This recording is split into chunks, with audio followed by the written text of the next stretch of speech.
perlu kita ketahui. Jadi tetap ikuti video saya di video berikutnya. Nanti Mas Joyo akan mengungkap lebih jauh tentang apa yang saat ini dinilai itu sebagai mitos yang perlu diteliti lebih jauh secara ilmiah oleh Mas Joyo. Tetap ikuti video saya. Baik, kita ketemu lagi. Kita melanjutkan video saya yang pertama bersama Mas Joyo Sumpono. Yang di video pertama sudah disampaikan, dipaparkan tentang kenapa ketertarikan Mas Joyo meneliti menoreh. Karena ternyata misalnya banyak sekali filosofi yang terkandung di menoreh. Nah, tadi salah satunya di video yang pertama kemarin ada pembahasan, atau tadi ada pembahasan ada Semar, tokoh Semar muncul di menoreh. Nah, nanti akan kita lanjutkan di video kedua ini, akan kita kupas, kita dengarkan paparan Mas Joyo tentang filosofi Semar, tokoh Semar. Di bawahnya ada tokoh Semar. Nah, itu nanti akan kita ikuti apa dan bagaimana tentang Semar itu ada di menoreh. Itu Mas Joyo. Kita lanjutkan ya video pertama kita. Ada satu hal yang menarik tentang tokoh Semar. Betul, ya. Mungkin Mas Joyo bisa mulai menyampaikan, memaparkan tentang apa dan siapa tokoh Semar itu hubungannya dengan menoreh. Monggo Mas Joyo. Ya, oke. Nah, jadi begini, jadi yang namanya Semar itu kan disebut Pangejowantah. Pangejowantah itu tidak berbentuk wujud, tetapi berbentuk rasa. Nah, sehingga kalau kita gambarkan dengan suatu figur bahwa Semar itu adalah suatu pemomong, suatu orang yang mempunyai sifat bijaksana, suatu bentuk orang yang ini kita katakan asumsi saya orang itu yang mempunyai bentuk tubuh yang unik, yang spesifik, yang katakanlah aneh gitu kan. Nah, sehingga mengapa hubungannya dengan menoreh? Ini alhasil itu berarti dari pencarian saya yang ada di lapangan itu menyebutkan bahwa menoreh itu juga bagian daripada orang mengatakan itu tempat ya, lokasi daripada Semar. Lokasi Semar berarti bisa dikatakan tempat ataupun tinggalnya wujud Semar itu. Oh ya, jadi karena mungkin masyarakat awam atau saya juga membayangkan kalau Semar itu kan ya manusia. Tapi sebetulnya tidak hanya sebatas wujud manusia ya, itu sebenarnya ada filosofi Semar itu ya. Jadi Semar itu bukan sebatas hanya tokoh wayang. Nah, kita melihat wayang kulit itu yang perutnya besar, pantatnya besar, tidak hanya gitu ya sebenarnya. Bukan. Jadi kalau kita melihat tentang Semar berada di menoreh, tentu ini juga kita lihat secara akademik itu berarti ada letaknya, Mas. Letaknya di mana kok orang mengatakan bahwa menoreh itu juga tidak lepas dari Semar. Sehingga kalau kita melihat tentang peta lokasi ataupun tempat itu di Jawa Tengah itu kan ada daerah Kebumen ya. Kebumen itu utara dari bukan utara tapi barat daripada Purworejo. Itu kan juga berbatasan dengan Kulon Progo. Sehingga lereng-lerengnya pun masih ada di sini. Dan orang mengatakan kalau di Kebumen itu juga diyakini bahwa itu juga Bukit Menoreh. Nah, Kebumen itu masih dikatakan orang sana meyakini bahwa itu juga Bukit Menoreh, bagian atau irisan menoreh. Berarti menoreh ini kalau kita perluas bukan cuma antara Jogja ya, Kulon Progo sampai dengan Temanggung, tapi Kebumen pun sudah masuk Jawa Tengah bahkan di situ. Sehingga kalau kita tarik kesimpulan mengapa dulu juga Keraton Yogyakarta itu juga sampai luas sampai dengan Banyumas dan di situ. Nah, sehingga juga saya asumsikan bahwa kalau digambarkan dengan Semar berarti Semar itu tidak berdiri dan tidak duduk. Nah, ini yang sulit ya. Semar itu tidak bikin berdiri dan tidak bikin duduk. Kalau kita lihat dengan fakta gambar Semar di gambar Semar itu kan tidak ada keseimbangan antara kepala, antara badan, kemudian antara pantat, bawah sampai dengan kaki nggak ada ya keserasian, proporsional. Iya, artinya unik. Sehingga banyak sekali yang meyakini, yang masyarakat itu meyakini juga itu bahwa Semar itu hidup di dalam Bukit Menoreh. Berarti di situ orang meyakini juga peradaban sudah ada Semar itu. Sehingga yang dikatakan pemomong itu namanya juga abdi, kalau di wayang namanya Punakawan. Itu berarti di mana-mana itu sudah ada. Alah, itu tempatnya sekarang di mana? Semar itu berada. Alah, karena apa? Garis besarnya bahwa Semar itu berada di salah satu titik. Tetapi titik itu sebetulnya luas sekali.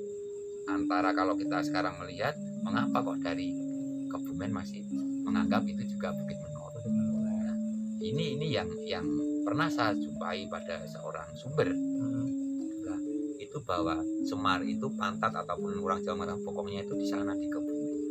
Pokoknya Kebumen. Menghadapnya ke timur. Nah, menghadapnya ke timur.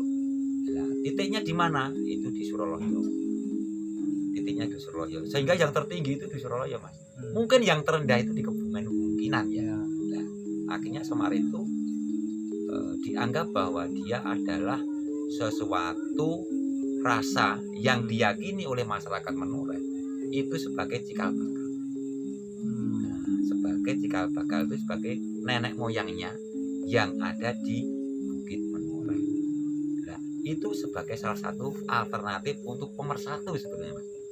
Kalau ada namanya Menore, kemudian di dalam Menore itu siapa? Berarti ada kehidupan. Nah, kehidupan apa? Kehidupan mitos di situ. Yakin bahwa di situ itu Bukit Menore itu ada penghuninya. Yang tadi disampaikan awalnya tadi saya itu menyampaikan bahwa Semar sudah hidup di situ. Mitosnya ada di situ dan orang Menore yakin kok.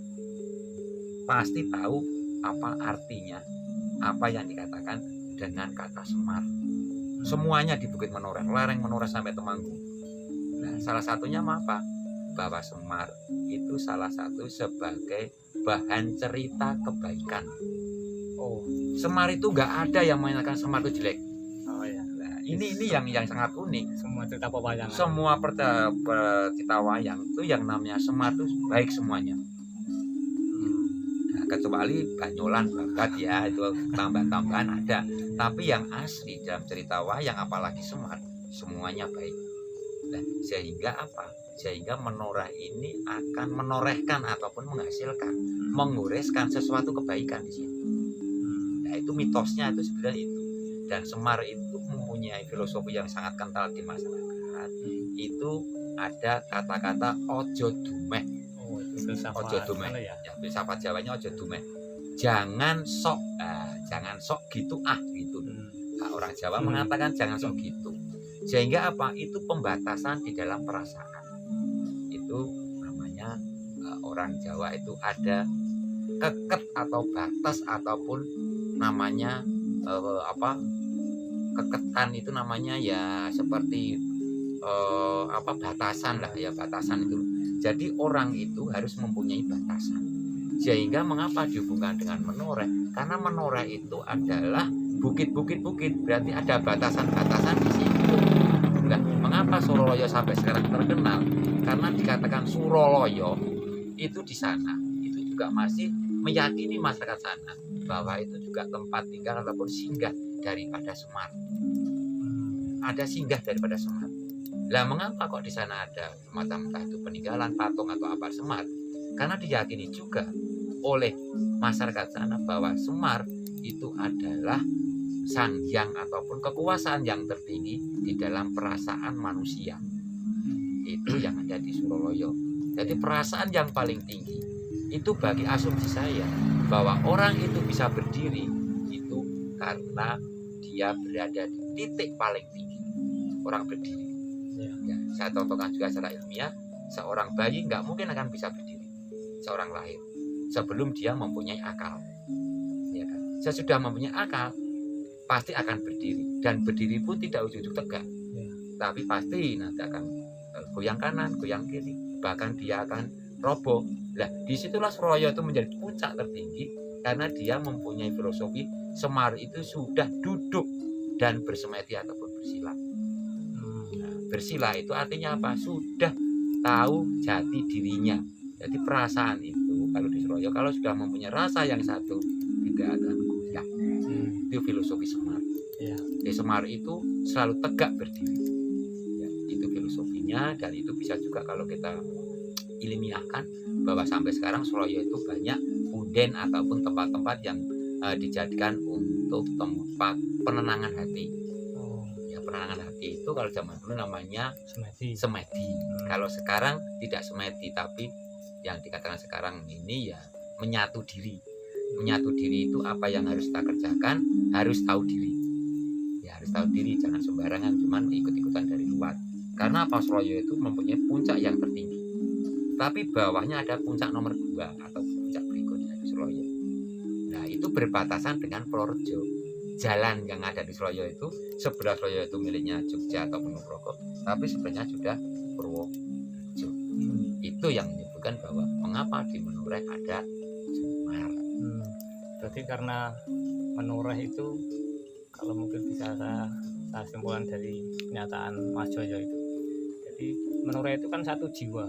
Iya, Jiwanya Semar ada di sana. sana. Jadi Ya. jiwanya Semar itu menyebar atau menyatu atau berada di menoreh itu. Iya. Nah, tentunya dari manifestasi atas jiwa Semar itu yang di menoreh. Karena menoreh juga menyebar dari ujung selatan sampai ujung utara sana, bahkan mungkin sampai di luar Kulon Progo. Nah, itu pasti di masing-masing titik juga permunculannya beda-beda. Ya, ya. Mungkin apa dari sisi adat, istiadat, Mm-mm. kemudian apa ya, kesenian, Mm-mm. itu pasti di masing-masing ada titik-titik seperti ada muncul kesenian seperti itu. Iya, iya, iya, ada. Apakah memang jiwa Semar yang secara keseluruhan sebenarnya ada terkandung di Bukit Menoreh, Mm-mm. tapi munculnya kalau mata air itu kan ada tuh sana muncul mata air, Iya, ya. Tapi jiwanya tetap jiwa Semar itu. Jiwa Semar. Nah, Ya. sekarang permunculannya bentuk-bentuk kesenian di Menoreh itu kan sepertinya macam-macam. Iya, betul. Betul Ya. seperti itu Mas Joyo. Betul, ya, Oh, bentuknya iya. seperti itu. Iya. Apa saja Mas Joyo yang pengen temukan? Ya. Senian-senian yang muncul di Menoreh, Ya. atas pengejawantan dari Semar itu. Yang pertama tentang kesenian. Ya, kesenian kalau kita lihat yang ada di sebelah barat ya, itu Jawa Tengah, Kebumen sampai dengan Purworejo itu ada Ndolala. Ndolala, ya, Ya, terkenal Ndolala Iya. terkenal juga di sana. Ya. Itu tari persembahan sebetulnya. Hmm. Kemudian juga di sebelah timurnya lagi ya, itu Kulon Progo, Mon, P, Kokap, itu ada yang namanya Anggo. Anggo, ya. Kemudian sedikit ke arah utara ada yang namanya Encleng. Ya, Girimulyo itu ya. Girimulyo. Tetapi di Purworejo juga ada namanya Encleng. Oh, ada juga. Ya, Ya. ada juga Encleng. Kemudian ada Jatilan. Hmm. Tetapi ada juga yang namanya Jaran Kepang. Hmm. Nah, ada juga yang namanya tari Dayak. Oh, Tari Dayak. Kalau sekarang tari Gedruk. Oh, ya. Nah, kemudian ada juga tari Topeng Ireng. Topeng Ireng ya. Kemudian ada juga Kuda Lumping. Ada juga yang dikatakan dengan Jaran Kore. Nah, ini yang sebetulnya itu satu kesatuan, sebetulnya satu peradaban saat itu juga. Tapi menyebar di wilayah-wilayah itu, kemudian ekspresi ataupun kreasinya akan muncul di daerah itu. Nah, diimbangi dengan keadaan yang ada di wilayah masing-masing, diimbangi. Nah, contohkan semuanya pakai katakanlah kata-kata persembahan. Contohnya kalau Jatilan ada tari persembahan pertama, babak awal. Kemudian Anggo pun ada persembahan. Ya. Kemudian Ndolala ada persembahan. Kemudian dari alatnya, Mas, itu pasti ada kulit lembu, kulit sapi, beduk ada, terbang ada, ketipung sampai sekarang pakai kulit itu. Nah, kemudian yang kedua itu pakai pring bambu. Ada yang namanya angklung. Ya, kemudian ada yang namanya sekarang ini di Kulon Progo itu juga suatu seni yang paling tua. Itu ada yang namanya dari bambu itu calung ya, calung ada di situ. Nah, kemudian dari arah selatan sampai ke arah utara, di sana ada satu yang hampir sama, yaitu bahwa Jatilan itu identik dengan mendem, dengan dadi, dan di mana-mana tetap identik dengan itu. Yang satu pasti ada yang namanya kebaikan dan keburukan, pasti ada. dan itu entah tahun berapa itu jadan itu ya mungkin kalau kita sinkronkan sejarah mungkin dari Sunan Kalijogo ya mungkin bisa juga, tapi sebelumnya mungkin animisme dinamisme sudah muncul di situ Ya. gitu. Oke. Jadi salah satu hal yang menarik, dan mungkin salah satu yang kemudian itu sebetulnya menjadi satu induk yaitu tentang adanya adegan dadi. Ya itu di Indola ada dadi Indolala ya. Ada Anggo ono sing dadi. ada dadi Jadilan dadi. iya Itu berarti kan bahwa itu ada hubungannya ya. ada hubungannya. Oke, ya. Ini semakin menarik ini. Ternyata pengejawatan seni yang muncul di Menoreh yang ada di Kulon Progo, yang di Jawa Tengah itu ada tali atau benang merahnya antar kesenian itu. Nah, nanti akan kita kupas lebih jauh lagi di video berikutnya. Jadi jangan lupa selalu ikuti video ini. Video lanjutannya nanti akan kita coba kupas lebih jauh tentang kesenian-kesenian yang hidup di Menoreh. Ini sebagai nanti sekarang ini jangan diteliti oleh Mas Joyo ini, bahwa Menoreh itu adalah satu kesatuan, satu filosofi yang tadi dibutuhkan dari Semar tadi. Itu ternyata memang ada hubungannya tentang Menoreh. Nanti akan kita ikuti penjelasannya, paparannya lebih lanjut di video berikutnya. Tetap setia dan ikuti terus video saya.